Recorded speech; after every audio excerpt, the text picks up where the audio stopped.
हरे कृष्णा। राधे राधे। कैसे हैं आप सभी लोग? उम्मीद करते हैं एकदम अच्छे और स्वस्थ होंगे। एक बार फिर से स्वागत है आपका अपने चैनल कृष्णा विद हेमा में।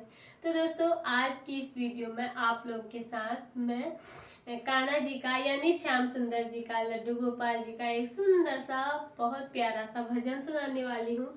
और मुझे उम्मीद है आप लोगों को ये भजन जरूर से पसंद आएगा और आप लोग इसको जरूर से सुनिएगा।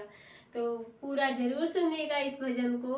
भगवान कृष्ण का ये भजन है और अगर आपको श्याम सुंदर जी का ये भजन अच्छा लगे तो भजन को जैसे लाइक और चैनल को सब्सक्राइब। चैनल में आप पहली बार आए हैं तो इस चैनल को सब्सक्राइब आप जरूर से कर दीजिएगा और भजन को ज़्यादा शेयर कर दीजिएगा।